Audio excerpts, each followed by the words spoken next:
paghahatid ng impormasyon at teknolohiya sa pamamagitan ng pagsasanay, pagbibigay ng mga babasahin o video, pag-aaral sa pamamagitan ng kursong pang-agrikultura sa internet, pagbibigay ng suporta sa paggawa ng learning site, scholarship, suportang pangkabuhayan. Ilang lamang yan sa serbisyong inihahatid ng Agriculture Training Institute, Regional Training Center, Region 2.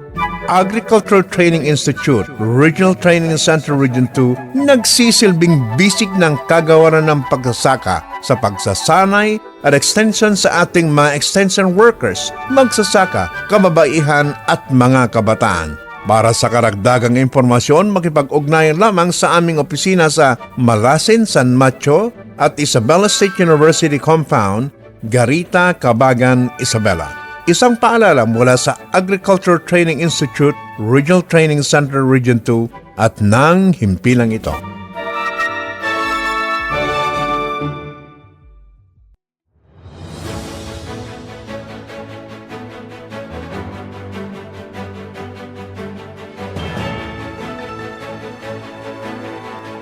Hindi lamang bagong kaalaman ang naiuwi ng 25 na magsasakang kalahok sa sinagawang training on the production of coconut products and byproducts mula Hunyo 9 hanggang 11, 2026 sa Gonzaga, Cagayan. Higit sa lahat, nagkaroon sila ng panibagong inspirasyon at pag-asa na mapalawak ang kanilang kabuhayan sa pamamagitan ng industriya ng nyog. Pinangunahan ng mga resource person mula sa Philippine Coconut Authority or PCA at LGU Gonzaga, Cagayan ang mga talakayan tungkol sa Good Agricultural Practices or GAP sa produksyon ng nyog. Dinalakay rito ang wastong pamamahala ng taniman, tamang pagpapataba, pangangalaga laban sa peste at sakit at iba pang makabagong pamamaraang makatutulong upang mapataas ang ani at produktibidad. Sa pamamagitan ng mga araling ito, nagkaroon ng mas matibay na pundasyon ang mga kalahok upang mapaunlad ang kanilang mga taniman sa paraang epesyente at sustainable. Isa rin sa mga tampok na bahagi ng pagsasanay ang lecture sa Good Manufacturing Practices or GMP na ibinahagi ni Mr. Jetro C. Inong ng ATI RTC2. Tinutukan dito ang kahalagaan ng wastong sanitasyon, food safety standards, tamang paghawak ng produkto, packaging, labeling at maayos na pag-iimbak ng mga naprosesong produktong nyog. Sa tulong ng sesyong ito, higit na naunawaan ng mga kalahok ang kahalagan ng kalidad at kaligtasan sa paggawa ng produktong maaring may pagbili sa merkado. Isa sa mga pinaka-aabangang bahagi ng pagsasanay ang aktual na demonstrasyon sa paggawa ng iba't ibang produkto, pagkain at di pagkain mula sa nyog. Pinangunahan ito ni Ginang Julita Paculgen ng Sanchez Mira, Cagayan na nagbahagi ng kanyang karanasan at kadalubhasaan sa pagproseso ng mga produktong nyog. Aktibong nakilahok ang mga magsasaka sa mga gawaing praktikal na nagbigay sa kanila ng bagong kasanayan, pagdaragdag halaga or value adding at paglikha ng mga produktong may mas mataas na potensyal na kita. Bilang paghahanda sa posibleng pagtatayo ng mga maliliit na negosyo, isinama rin sa mga pagsasanay ang talakayan ng simple cost and return analysis upang matulungan ang mga kalahok na matukoy ang gastusin, kita at kakayang kumita ng mga produktong nakabatay sa nyog. Ayon kay Miss Tiffany C. Hosim, isa sa mga kalahok, malaki ang naitulong ng pagsasanay sa pagpapalawak ng kanyang kaalaman sa pagproseso ng iba't ibang produktong nyog, kabilang ang mga kahalagan ng pagiging rehistradong magsasaka, wastong pag-iimpake, paglalagay ng etiketa at pagsunod sa mga pamantayan sa kaligtasan ng pagkain. Samantala, binahagi naman ni Miss Gina na Anep ang kanyang pasasalamat sa mga naging tagapagsanay at kapwa kalahok. Sa pagtatapos ng pagsasanay, ipinahayag ng mga kalahok ang kanilang determinasyon na isabuhay at ipalaganap ang mga natutunang kaalaman at kasanayan. Inaasahang magbubunga ito ng mas mataas na produksyon, mas maraming produktong may dagdag na halaga at mas magandang oportunidad sa kabuhayan para sa mga magsasaka ng nyog sa Gonzaga. Pinakita sa pagsasanay na ang nyog ay hindi lamang simpleng pananim, kundi isang mahalagang yaman na maaring pagkunan ng sari-saring produkto at dagdag kita para sa mabilya ng mga magsasaka. Para sa Balitang ATI DOS, ako si Johnson Jeremy Lamog, Balitang Agri.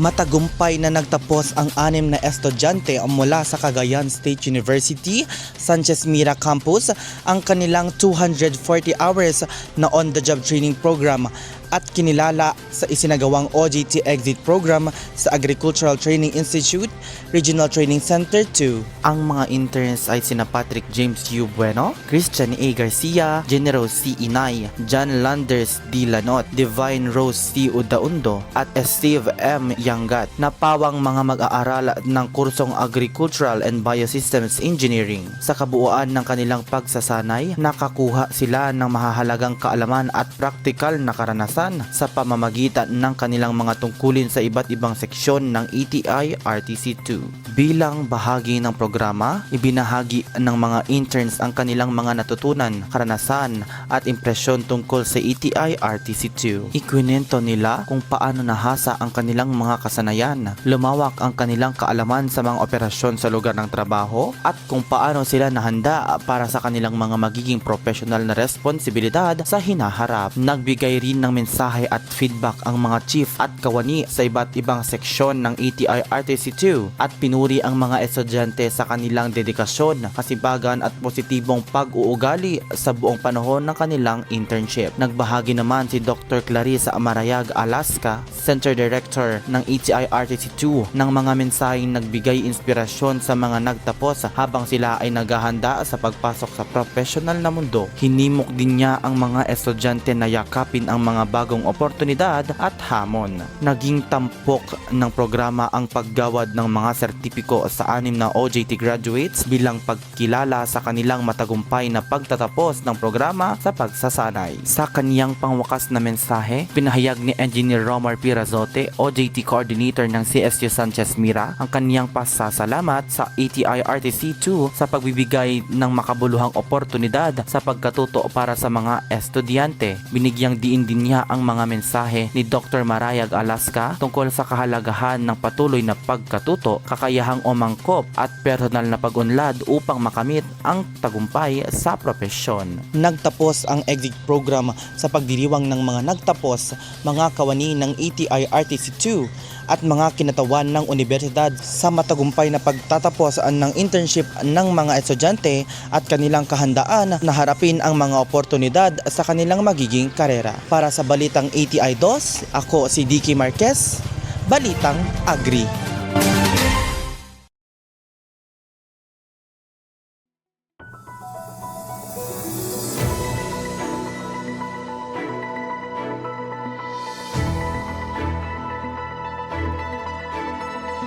Pinagtibay ng pamahalaang panlalawigan ng Cagayan at ng Food and Agriculture Organization ng United Nations sa suporta ng pamahalaan ng Australia ang kanilang pagtutulungan sa ginanap na kauna-unahang Project Steering Committee meeting para sa Rebuild Cagayan Project noong Hunyo 17, taong 2026 sa Governor's Conference Hall ng Kapitolyo. Bilang isa sa mga miyembro ng Project Steering Committee, aktibang nakilahok ang Agricultural Training Institute Regional Training Center 2 sa pamamagitan ni Center Director Dr. Clarissa Marayag Alaska at Planning Officer 2 Ms. Mayflor R. Macmac. Kasama rin sa mga dumalo sina Australian Embassy, Development Councilor Peter Adams, FAO Philippines Representative Lionel Dabadi at iba pang kinatawan mula sa mga katuwang na ahensya at organisasyon. Sa kanyang pambungad na mensahe, binigyang diin ni Gobernador Edgar or Tatay Egay Aglipay ang kahalagahan ng proyekto sa pagpapalakas ng katatagan at pag-unlad ng mga komunidad sa lalawigan. Sa pagpupulong, iniulat ng pangkat ng FAO ang mahalagang tagumpay na naisakatuparan sa ilalim ng proyekto, kabilang ang mga programang suporta sa kabuhayan, mga proyektong pinamunuan ng mga benepisaryo at mga grant na nakatuon sa pagpapalakas ng mga organisasyong pinamunuan ng kababaihan. Nabanggit rin sa report ang pagsasanay sa climate resilient agriculture na kung saan naging aktibong kaagapay ng ATI sa pagsasagawa nito. Tinalakay rin ng mga kalahok ang mga estratehiya upang matiyak ang pangmatagalang pagpapatuloy at tagumpay ng programa. Bilang katuwang sa pagpapatubad ng proyekto, ipinahayag ni Center Director Dr. Clarissa Marayag Alaska ang buong suporta ng ATI RTC2 sa mga layunin ng Rebuild Cagayan Project. Kanyang binigyang diin ang mahalagang papel ng ATI sa pagbibigay ng mga capacity building interventions, pagsasanay at iba pang learning and development programs upang mapalakas ang kakayahan ng mga benepisaryo at matiyak ang napapanatiling pag-unlad ng kanilang mga kabuhayan at komunidad. Ang Rebuild Project ay isang kasagutan sa epekto ng ilang mga bagyong naranasan sa probinsya ng Cagayan. Para sa Balitang ATI 2, ako si Wiljoy M. Gumarak, Balitang Agri.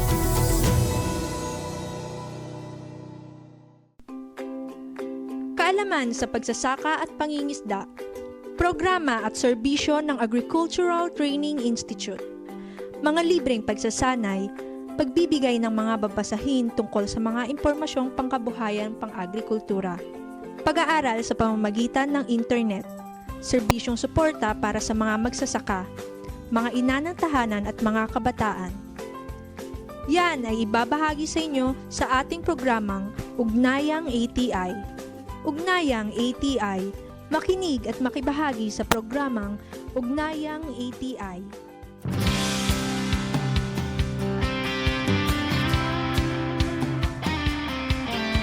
Ito ng bagong pananaw.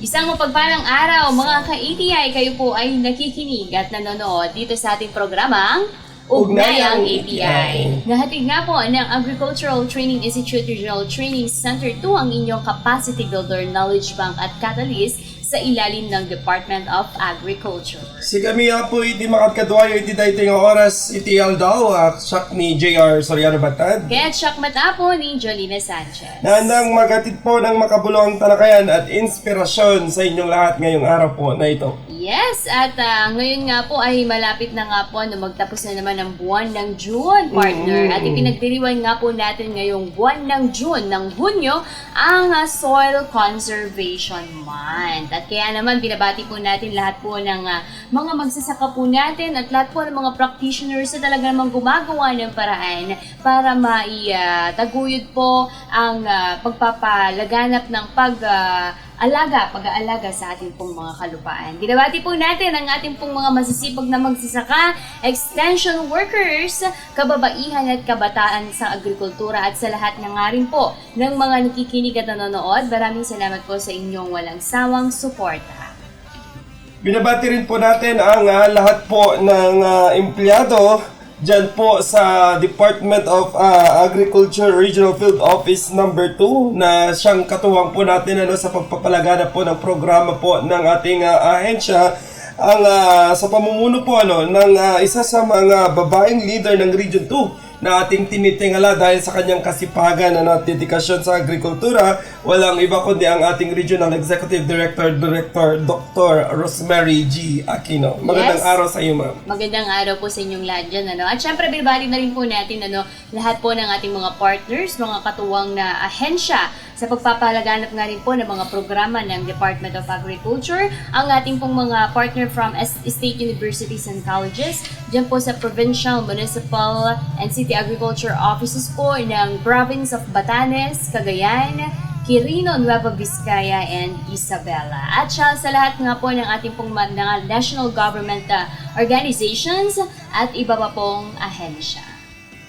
Binabati rin po natin ang ating mga kasamahan dito po sa Agricultural Training Institute Regional Training Center 2 sa pamumuno po of course ang ating Center Director Dr. Clarice Marayag Alaska at sa lahat po ng empleyado, mga kasamahan po natin sa pagtataguyod po ng extension services sa ating mga kliyente. Yes, at syempre isang pagpapasalamat na rin po sa lahat po ng ating pong mga partner radio stations. Ayan, dahil tayo po ay napapanood sa kanilang mga radio station at napapanood din po sa kanilang mga Facebook pages gaya nga po ng DA Region 2 at DZDA Radio Pangkaunlaran, DWQP Love Quirino Radio, DZTS Santa Teresita Cagayan, ang Radyo Santa Ana, DWRL 95.1 FM at DWCJ 98.1, Radyo Bayanihan ng NIA Region 2 dyan po sa may Peña Blanca, Cagayan. At bilang bahagi pa rin po ng pagdiriwang po natin ng ikatlong linggo ng Soil Conservation Month, ngayong buwan po ng Hunyo, patuloy po nating isinusulong ang pagpapalaganap ng kaalaman upang mas mapangalagaan po natin ang ating mga lupang sakahan. Sa pamamagitan po nito, layunin nating mapatas ang ating ani at mapabuti ang kita ng ating mga magsasaka. Yes, at syempre nga po, yun nga po, last week nga rin po ay nakasama nga na po natin dito sa ating talakayan, dito sa ating programa, si Honorable Roland Carub, ang Municipal Councilor po at member nga po ng PGS Solano dyan po sa Nueva Vizcaya. At kanya nga rin pong naibahagi ang kung paano nga po nagsimula ang Participatory Guarantee System Solano dyan po sa probinsya ng Nueva Vizcaya. At kanya rin nga pong naibahagi ang kung paano nga po nagsimula ang PGS Solano at ano yung mga ginawa po nilang hakbang upang mas marami pa silang matulungan ng mga magsasaka at isulong nga po itong organikong pagsasaka. At ngayong linggo naman po na ito ay mapapanood po natin ang success story po ni Miss Heidi Marquez ng Municipal Agriculturist at mga magsasaka po ng Nagtipunan Quirino patungkol po sa kanilang SCOPSA. Magkakapanayam natin si Miss Jocelyn C. Akangan, ang Agriculture Extension Worker, upang pag-usapan po ang mga programa ng opisina ng Municipal Agriculturist po dyan sa probinsya ng Quirino. Yes, partner. Lalong-lalo na dyan sa may Nagtipunan. At alam na nga rin po natin na marami po talaga ang mga produkto po nila. At syempre, kilala nga po ang Nagtipunan. Kapag nakikita po natin ang mga hillside, talagang bulubunduking area po sila. So, paano po nila, yung ginagawa po nilang paraan para magamit pa rin po nila yung lupa despite na hili po or bulubunduking lugar po ang bayan ng Nagtipunan dyan sa probinsya nga po ng Quirino. Okay, at wag po kayong haalis dahil mapapanood at mapapakinggan po natin ang kanilang success story at syempre ang talakayan po natin kay Miss Jocelyn Akangan, kaya tumutok lamang dito sa ating programang Ugnayang ATI.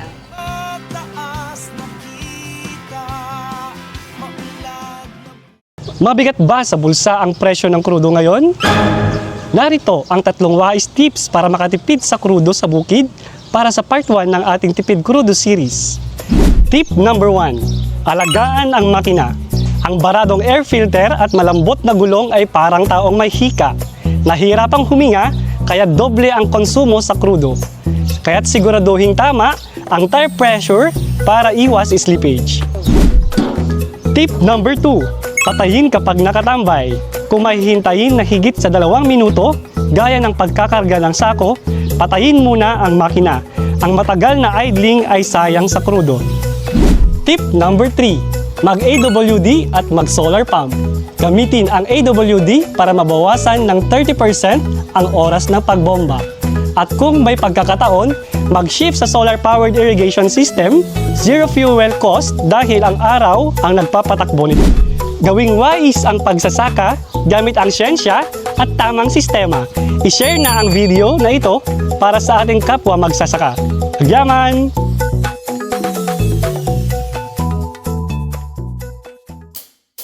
Ang sustansya'y kailangan ng palay sa paglaki. Ngunit paano makakamit pinakamataas na ari kung presyo ng patabay mataas sa merkado? Gusto mo bang makatipid sa abono ng hindi napapabayaan ng palay mo? Mag-abonong swak ka. Pumili ng combo ng organiko at inorganikong pataba na ayon sa target na ani at budget mo. Magandang ani na, makakatipid ka pa.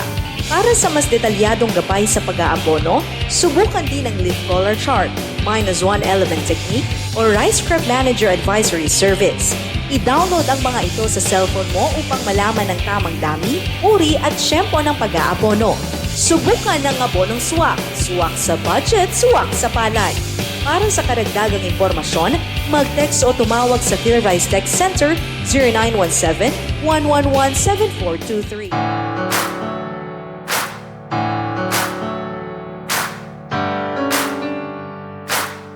So magandang araw po Mama Jocelyn Akangan po ng Nagtipunan Quirino. Ma'am, magandang araw po sa inyo. Maaari po ba ninyo ipakilala ang inyong sarili at ang inyong tungkulin po bilang isang EEW dyan po sa Municipal Agriculture Office po ng Nagtipunan? Yan po. Magandang araw po sa ating lahat. Ako po po si Miss Jocelyn Corpus Akangan ng Nagtipunan Quirino. Bale, isa po akong agricultural extension worker and nanalo po tayo bilang outstanding municipal agricultural extension worker last year, 2025 po, sa kategorya ng agricultural extension worker category. So ngayon po, ang aking pong hawak ay corn banner. And hawak ko po ngayon yung program po ng BSWM, yun pong Sustainable Land Management na kapatid o tag dito, noon ay SCOPSA, yung Sustainable Corn Production in Sloping Areas po. Okay. Yan po, sir. Alright. So, tawag dito. Ma'am, ilang years na po kayo sa serbisyo po dyan po sa DALGU Nagtipunan? So, bali, 11 years na po ako dito sa Municipal Agriculture Office. Okay. At syempre, congratulations din nga po, ma'am, dahil dun nga po last year sa Gawad Saka, ay nga kayo nga po ang outstanding agricultural extension worker po natin. That's naman. Okay po. So, ma'am, tawag dito, ito nga po ay ngayong buwan nga po ng June ay ipinagdiriwang nga po natin itong soil conservation month. Ma'am, kumusta po ang inyong opisina sa pagdiriwang po natin nga po ng soil conservation month? So ngayon po ang aming opisina ay isinusulong po namin talaga yung SCOPSA para mabawasan po ang ating pagguho ng lupa. Yun po ang program namin kasi alam po natin na ang Nagtipunan ay isang bulbunduking area dito sa Quirino. So in lieu with the Soil Conservation Month po, ito po yung program na isinusulong namin, yung SCOPSA at saka yung Sustainable Land Management na with collaboration with the BSWM po. Okay. Okay, ma'am, para po sa sa mga tagapakinig po ng ating programa, ano po ang SCOPSA at ano ang papel nito sa inyong bayan, ma'am? Okay. Ang SCOPSA ay isa itong program na iginawad ng Department of Agriculture with the collaboration of the Agricultural Training Institute, BSWM, and the local government unit of Nagtipunan. Ang layunin kasi ng SCOPSA ay pigilan ang pagbuko ng lupa gamit ang pagtatanim o yung mga tinatawag nating na contour lines na may mga hedgerows. Hindi lang ito nakakadagdag din ng ani ng ating mais, bagkus hindi natin sinisira ang kalidad ng lupa. Ito rin ay nagbibigay ng karagdagang kita. Yung mga hedgerows na sinasabi ko po, yun po nating tinatanim sa mga contour lines, yung mga saging, kalamansi, pinya, lemon, at iba pa na pwedeng pagkakitaan ng farmer habang hinihintay niya na maani. Habang hinihintay niya na maani ang kanilang maisan. Ito din ay nakakabawas sa gasto at abono ng ating mga farmer kasi ginagamitan nila ito ng organikong pataba mula sa mga tuyong dahon at ugat ng mga ginagamit nating mga hedgerows. Okay po. So, tawag dito, lahat na po ba ng mga magsasaka dyan po sa bayan po ng Nagtipunan Quirino ay ginagamit na po itong SCOPSA na tinatawag po natin? Sa ngayon po, ma'am, sa pagsulong namin sa mga testimonya ng mga farmers na nakasubok na ng SCOPSA, unti-unti na pong sumusunod yung mga farmers natin na tanggapin ang ating program na SCOPSA. Sa ngayon po, meron na po silang contour lines muna kung saan itinatanim natin yung mga hedgerows na sinabi ko kanina, yung mga prutas natin, na pagkakakita ng mga farmer, and then meron na po tayo sigurong as of now, naka 60% na po tayo ng mga farmer dito sa Nagtipunan ang sumusunod. Ma'am, matanong ko lang po, ano yung kadalasan na ginagamit na hedgerows po ng mga magsasaka po dyan sa Nagtipunan Quirino, ma'am? Sa dito sa amin sa Nagtipunan, ang kadalasan na ginagamit nila ay yung saging lakatan, pinya, kalamansi, orange yung lemon, tapos yung papaya. yung mga ginagamit nila. Kasi ang ano namin, ang vision po namin sa Iskopsa, yung mga farmer may pagkakakitaan din habang hinihintay na maani ang kanilang mga mais. Yung mga short-term planting po na prutas po. As to monitoring, ma'am, kumusta naman po yung kinikita ng ating mga farmer? Baka may mga testimony na po kayong nakalap dyan na naging successful po dun sa paggamit po ng Iskopsa. Ayun po, sa mga kinikita naman ng ating mga farmer, gaya po ni Benji Ballesteros, meron na po siyang kita mula sa tinanim niyang nganga, yung betel nut po. Kasi ngayon po, mahal po ngayon ang isang lata ng betel nut, umaabot po tayo ng 1.5. Kaya habang doon nila napagtanto na yung headshows nila ay napapakinabangan nila, gaya din yung testimony ng ating isang farmer sa Sangbay na si Liberty Apostol. Meron na siyang napag-anihan sa kanyang pinya, more or less sa isang buwan is 5,000. Kay William Miguel naman po, sa kanyang saging, meron din siyang napag-anihan na more or less 10,000 sa kanyang lakatan na saging, at si Bulter Jose naman sa kanyang kalamansi at papaya, meron din siyang pinagkakitaan na more or less 8,000, basing po sa record ko na naitala at sa kanilang mga interview po. Wow. Okay, masaya po, no, ma'am, dahil mayroon na po kayong nakikita na ganito na datos na din po. At ma'am, paano po ninyo hinihikayat yung ating mga farmer na i-adapt po itong estratehiya, yung mga estratehiya po ninyo para ma-adapt po ng ang Iskopsa? Kasi noon po ay lalo na yung saging, di ba? Marami po yung space na kailangan yan, lalo na kapag tumubo pa yung ibang mga branch po nito or mga anak nito. At minsan ay nagiging problema daw ito, yung mga farmer natin, yung ibang notion po nila na nagiging problema pag yung kanyang mga dahon ay tinatakpan niya yung mga mais at hindi na lalaki kapag ma'am. So, paano po ninyo, yung mga naging estratehiya po ninyo para i-adapt po itong Iskopsa na ito sa inyong bayan sa may mga negatibo na feedback, ma'am? Yes po, sir. Unang-una po, meron po tayo kasing ordinansa about sa Iskopsa, nilansad po noong year 2017. So, bali ang ginawa po namin para mahikayat po namin ang ating mga farmers na hikayatin ang Iskopsa ay nagsagawa kami ng iba't ibang estratehiya. Una, naglungsad kami ng information and awareness campaigns upang may paliwanag ang mga benepisyo at tamang paggamit nito. Pangalawa, nagsagawa kami ng mga orientations, training, at demonstration activities para makita mismo ng mga target ng adapters ang epektibo ng Iskopsa. Pangatlo, nakipag-ugnayan kami sa mga lokal na pamahalaan, organisasyon, at iba pang stakeholders upang mapalawak ang suporta at maabot ang mas maraming benepisyaryo. Nagbahagi rin kami ng mga success stories. Ito ang kailangan namin. Success stories at testimonya ng mga unang adapters upang mahikayat ang iba.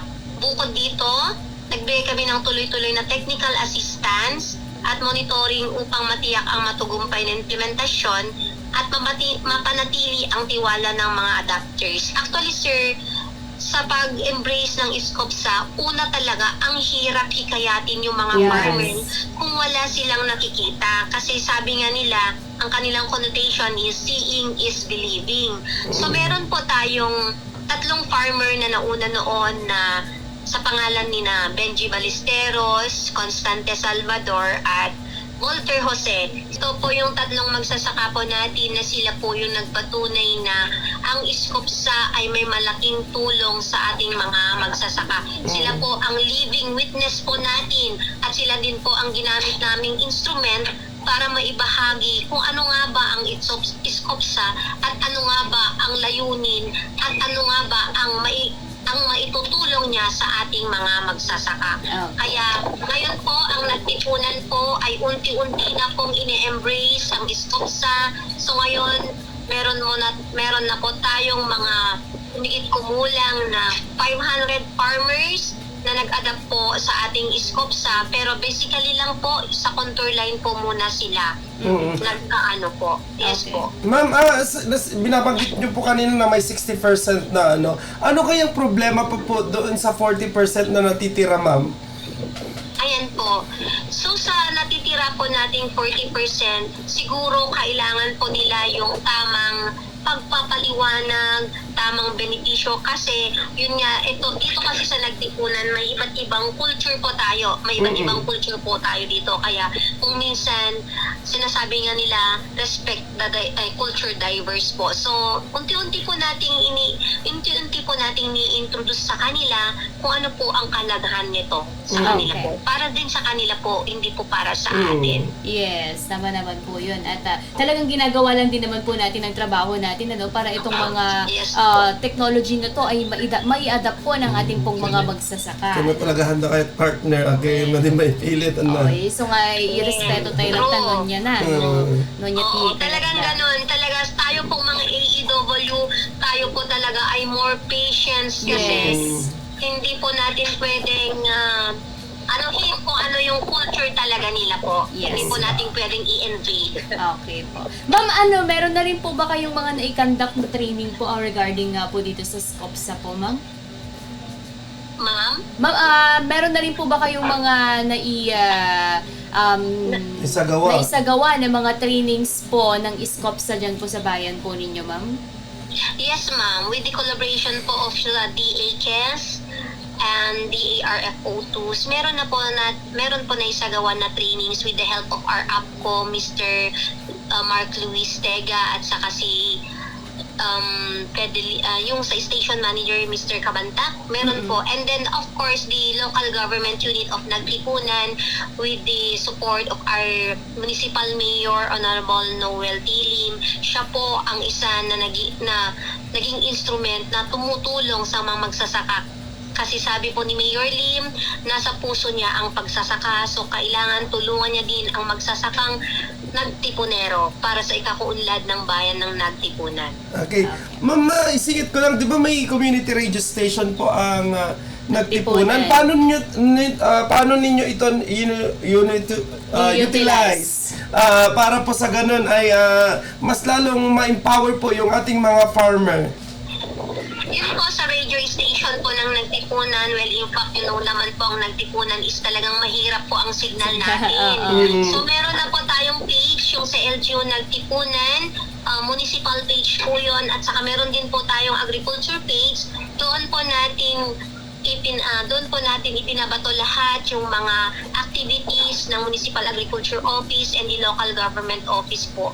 Yun po kasi yung sa radio station po, yun po nga mahina po ang ating signal dito. So, through the initiative of the Mayor Noel Tataro Lim, meron naman tayong na-purchase na Starlink para po maano po yung services po natin through internet po. Okay. So talagang kung ano man yung problema, kailangan nating solusyonan para hindi hadlang yung mga ganitong mga tawag dito, hadlangin para ipalaganap nga po natin itong mga impormasyon patungkol nga po sa ikabubuti nila ng ating pong mga magsasaka sa agrikultura. Ma'am, sa pagdiriwang nga po ng Soil Conservation Month, ano naman po yung mga aktibidad na isinasagawa po ng LGU Nagtipunan Quirino upang isulong nga po ang pangangalaga nga po ng lupa? Ayan po.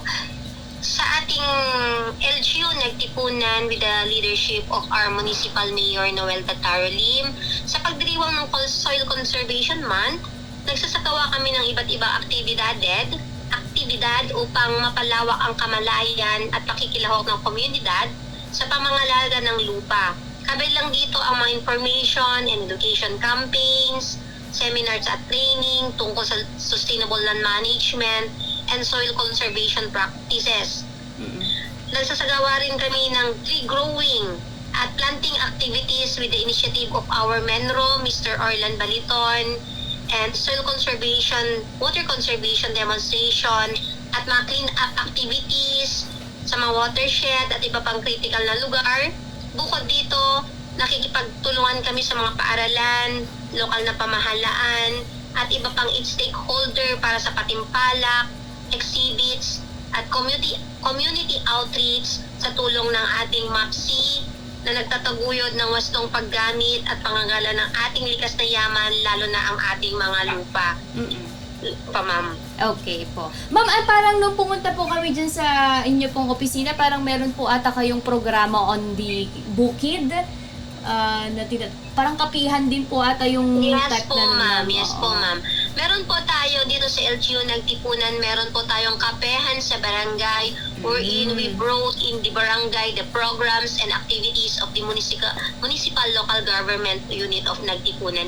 Ito po yung nakita ni Mayor Lim na kailangan po ng ating munisipyo na ibigay ang nararapat para sa ating mga magsasaka na hindi na kailangan na pupunta sila dito sa munisipyo, bagkos ang ating mga empleyado at ating mga local officials, sila na ang magdadala ng program and activities sa mga barangay po. Ganon po kamahal ni Mayor Lim ang ating mga constituent dito sa Nagtipunan. Okay. So maganda yun, ma'am, no? Dahil aside from naibibigay nyo na direkta doon sa mga magsasaka sa kanilang mga barangay, yung mga serbisyo po ng munisipyo ay napapakinggan nyo na mismo at nakikita nyo na mismo yung kanilang kalagayan. So ma'am, kung naman po sa soil conservation po na usapin, gaano po ito kahalaga sa inyo since napabanggit nyo na nga kanina na ito ay hilly part, bulubundukin nga po talaga. Pero ano pa po yung kahalagahan po ng pagtangkilik or pag-embrace po ng mga magsasaka doon sa programa na ito, ma'am? Yan. Sa Inuwidik Soil Conservation man, malaki ang naitutulong ng teknolohiyang ito sa mga magsasaka dahil nakakatulong itong mapanatili ang matabang lupa, mabawasan ang pagbuho ng lupa, at mapataas ang produktibidad ng kanilang sakahan. Dahil mas napapangalaga ng kalidad ng lupa at kahulimignigan nito, nagiging mas matatag ang produksyon ng pananim at nababawasan ang gastusin sa mga input. Para naman sa kalikasan, nakakatulong ito sa pagpigil ng soil erosion, pagprotekta sa mga watershed, at daluyan ng tubig mula sa sedimentation at pagpapanatili ng biodiversity.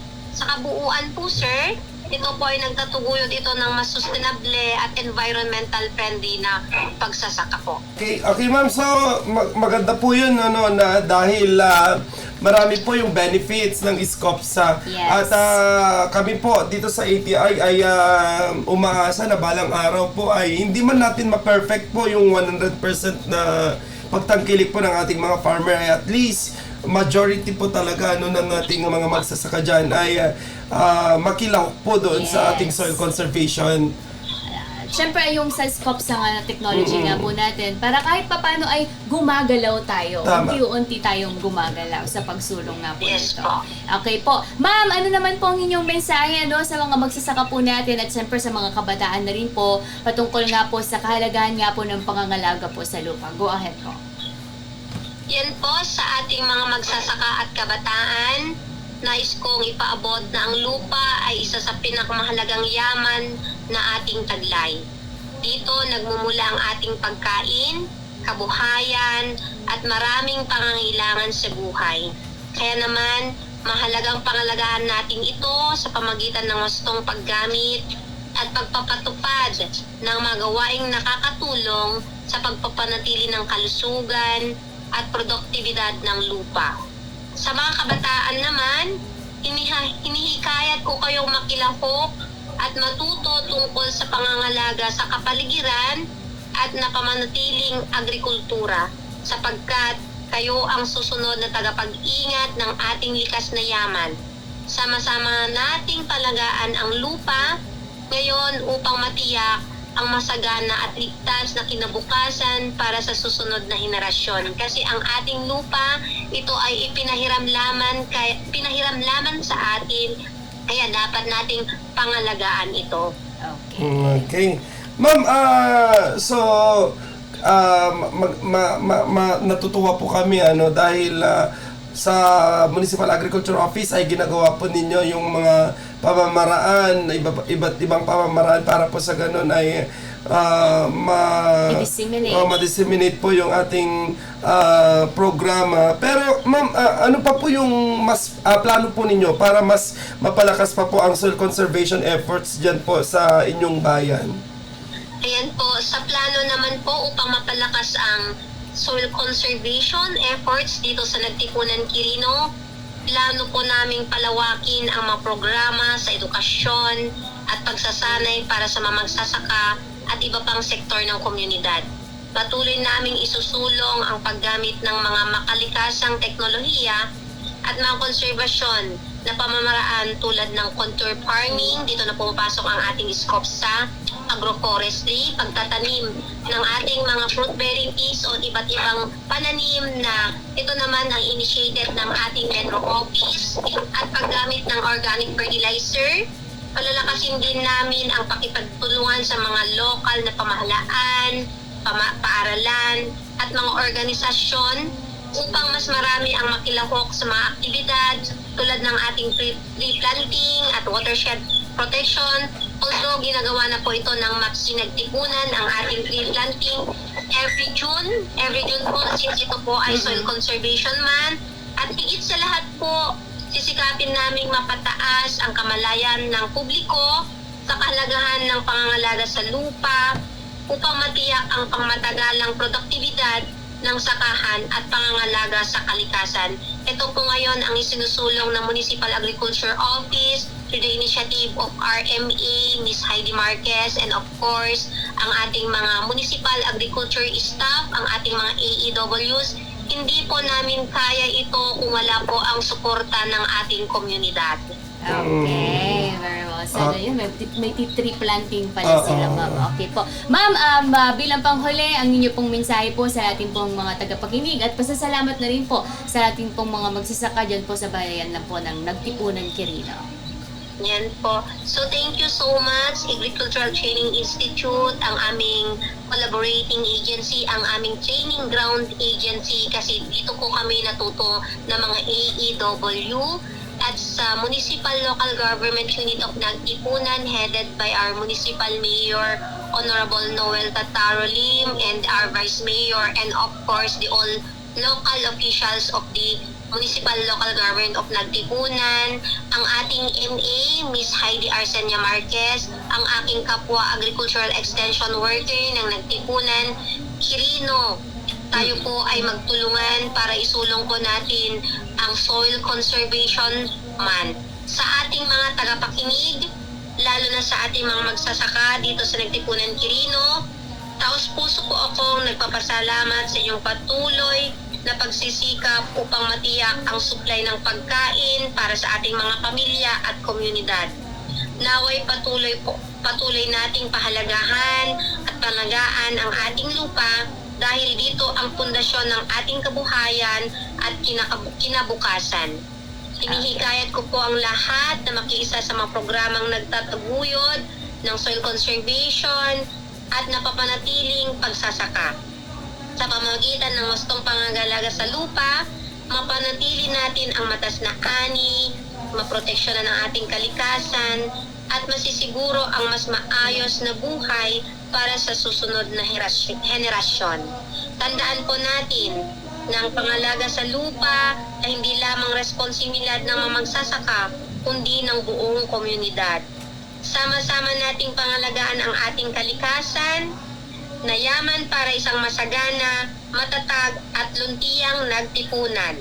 Maraming salamat po at mabuhay ang ating mga magsasaka, at iiwan ko po ang taglay ng Nagtipunan na nagseserbisyong tapat para sa lahat at nasa tamang leader ka. Ito po ang aming taglay ng municipal, ang local government unit ng Nagtipunan. Okay. So maraming salamat, ma'am, At bago ka namin napakawalan sa ere, ma'am, matanong ko lang po, idagdag ko lang po, kumusta po ang weather condition po natin dyan sa Nagtipunan, at kumusta po yung ating mga farmer, nakapagtanim na po ba sila ng kanilang mga pananim po? Ayan po, sa weather condition po natin dito sa Nagtipunan, wala pa po tayong ulan, pero meron po sporadic rain. Nagtanim na po ang ating mga farmer. Ang problema po ngayon, hindi na po nadadatnan ng ulan. So ito na naman po ang kinakaharap naming mga AEW kung paano po natin aadresan ito. Although hindi natin maadresan ang climate change, pero with the help of the PCIC, isinusulong po namin ang yung crop insurance po. Pinapakarap insurance po natin ang mga farmer na nagtanim na kahit papaano naman, meron po tayong konting tulong na makukuha sa PCIC. Aside from that po, meron po tayong makukuhang tulong dito sa local government unit of Nagtipunan po. Okay, alright. So, we hope na rin po ng ating mga magsasaka dyan sa Nagtipunan ay nasa maayos na kalagayan. Maraming salamat po si Ms. Jocelyn C. Akanga ng ating pong Outstanding Agricultural Extension Worker ng Gawad Saka Year 2025 dyan po sa bayan ng Nagtipunan, Quirino. Thank you so much, ma'am. God bless po sa inyo. Thank you po.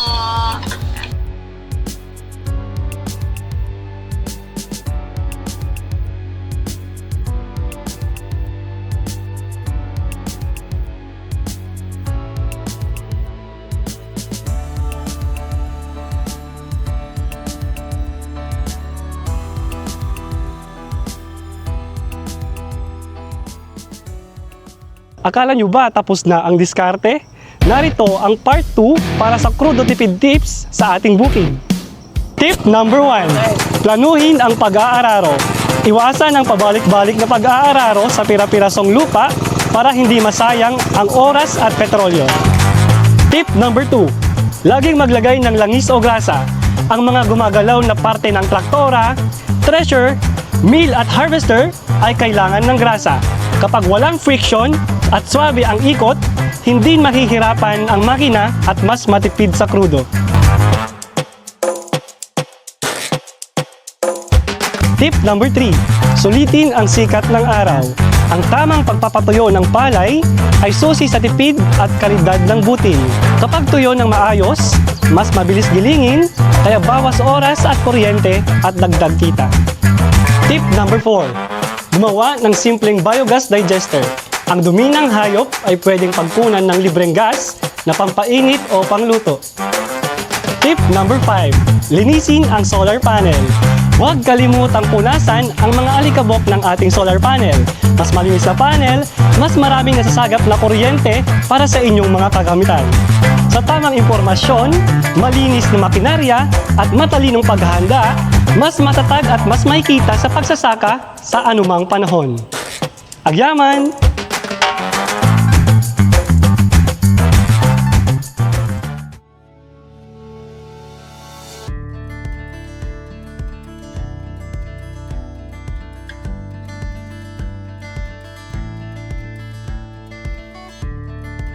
Napintas nga pagingkaman mi dito kay dati pinagmulmula iti mamais.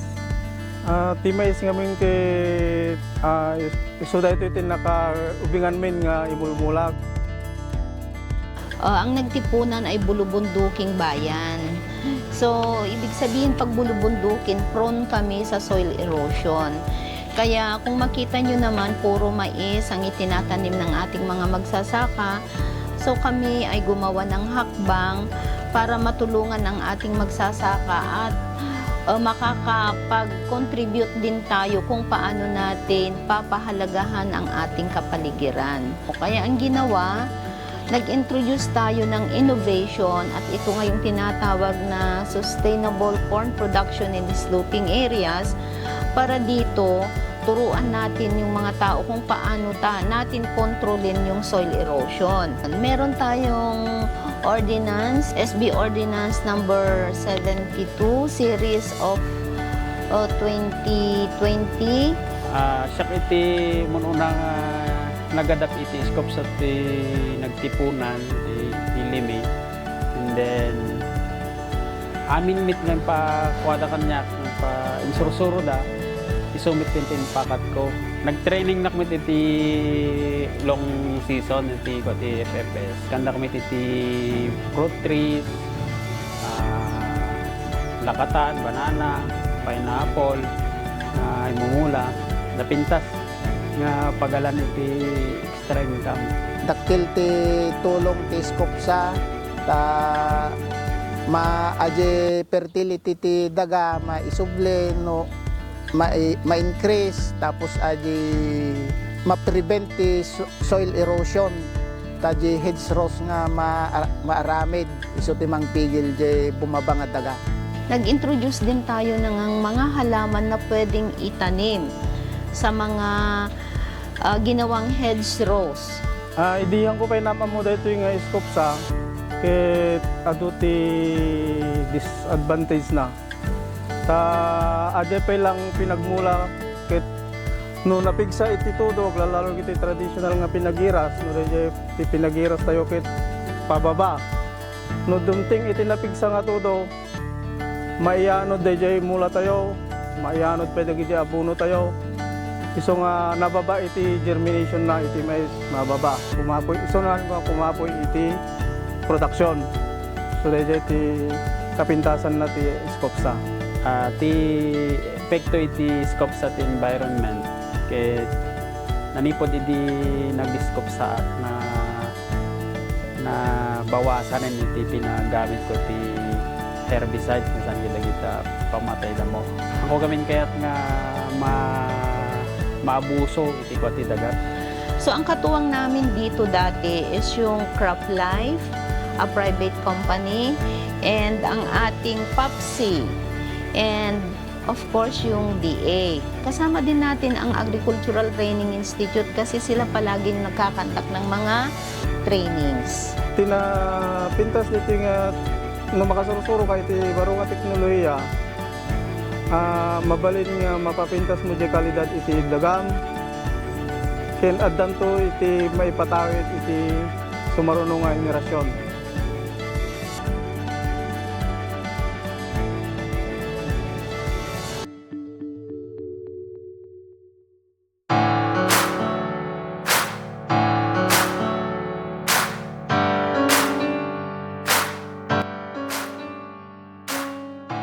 At kami po ay muling nagbabalik dito pa rin sa ating programang Ugnayang ATI.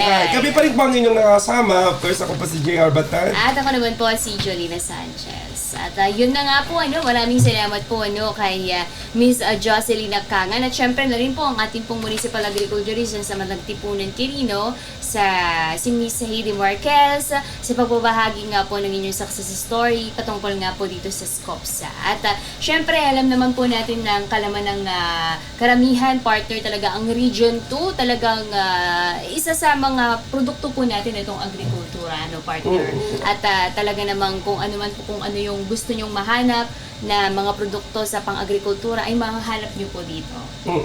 So, ayun partner, at na-appreciate po natin itong ginagawa po ng Nagtipunan Quirino doon sa Skopsa po nila dahil napapanatili nila yung kalidad ng lupain at yung sakahan po nila ay tulad ng nababanggit kanina ay hilinga po or bulubundukin at talagang pahirapan sana at dahil doon sa kagustuhan po nila na maging productive po yung kanilang lupain ay yun po yung kanilang ginagawa. At sa mga farmer po natin na nakikinig at nanonood po sa atin na kung ganun po yung inyong mga sakahan ay pwede po nating gayahin po ang ginagawa po nila sa Nagtipunan Quirino dahil ang mga teknolohiya na ito ay nakakabuti po sa atin at para din po sa inyo. At of course yung kapakanan din ng lupa po ninyo, mas maganda po na habang tayo ay kumikita dahil doon sa lupain po natin ay nakoconserve po natin yung ating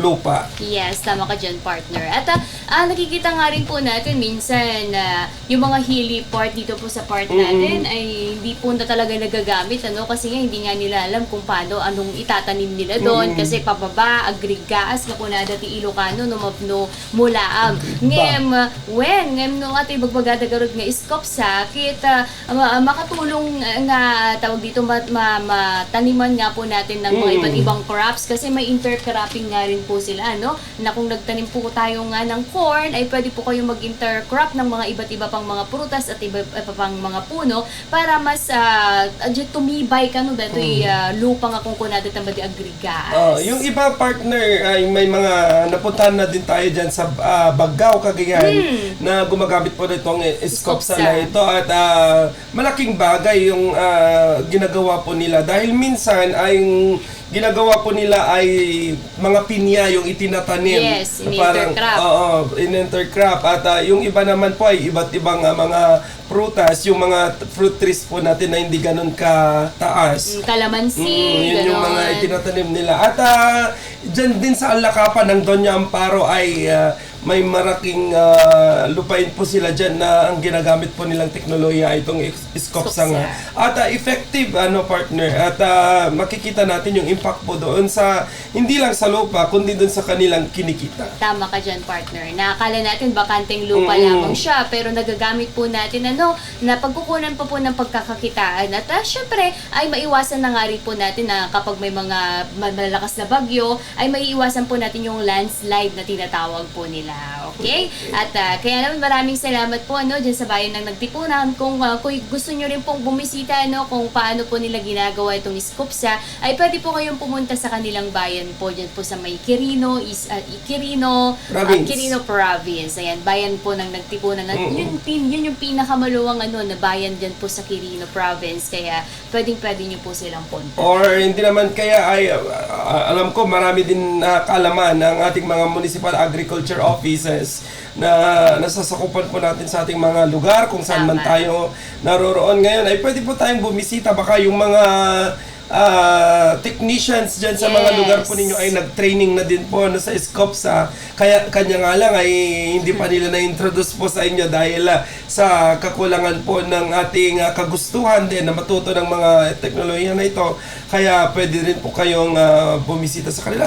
Partner, alam ko sa YouTube, sa ating mga syempre mga success stories po natin sa FB page po ng ETI. Pwede din yung balikan ng ating mga videos, ating mga posted na videos para po sa ganun ay magabayan po tayo doon sa teknolohiya po ng Scopsa. Okay, kaya naman maraming salamat po sa lahat po ng mga nakikinig pa rin po sa ating programa. Kaya naman kung meron po kayong mga katanungan at interesado po kayo sa programa po na inaalok po ng ATI, ay maaari po kayong makipag-ugnayan po sa amin sa mga sumusunod na paraan. Tumawag po sa Farmers Contact Center 0920-946-2474 or i-like, i-follow at mag-message po sa aming official Facebook page ATI Region 2. At patuloy po kaming inanyayahan maanyaya po sa inyong lahat na tangkilikin po ang ating mga social media pages na kung pwede po ay i-share po natin na mag-react po tayo. Pwede din po tayong mag-comment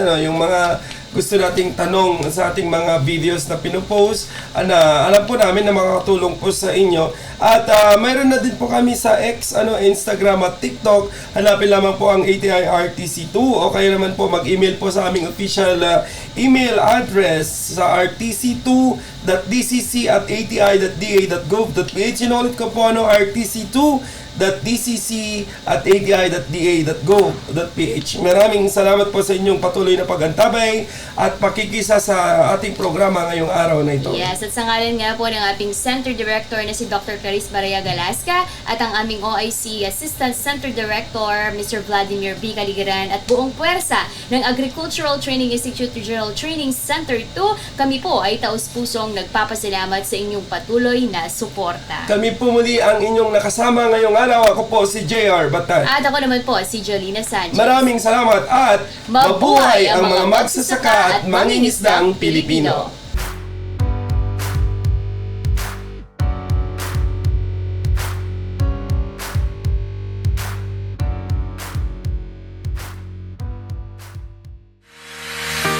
Mga ka-agri, alam nyo ba na mas mapapadali ang inyong pagsasaka kung may tamang kaalaman at gabay? Narito ang Agricultural Training Institute, Regional Training Center 2. Handang maghatid ng iba't ibang trainings, seminars at extension services para sa mga magsasaka, kababaihan at kabataan.